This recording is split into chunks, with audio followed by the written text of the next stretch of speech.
নতুন চাকরি পেলাম, নতুন আজকে ডিউটিতে আসলাম। আল্লাহ, এই খবরটা আব্বাকে ফোন দিয়ে কই।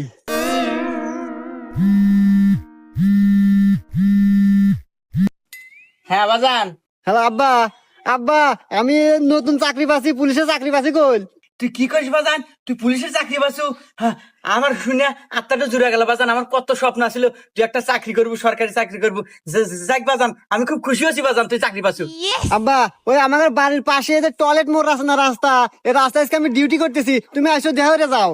বাজান আমি এই সময় কিভাবে যাবো আমি বুঝতেছি না তো। আরে আব্বা, আমার মোটর সাইকেল আছে না, ওই মোটর সাইকেল বাইরে বাইরে টান দিয়ে আইসো। এই যে টয়লেট মোড়ের রাস্তা, এই রাস্তায় এসে দেখা করি, কথা কই তোমাদের। আচ্ছা আচ্ছা বাবা, ঠিক আছে, আমি এখনই আসতেছি বাজান। আয় আমার বুকে আয়। আব্বা, বুয়ে পরে যাইতেছি। তুমি মোটর সাইকেল নিয়ে পারাইছো, তোমার মাথায় হেলমেট নাই, 500 টাকা জরিমানা দাও।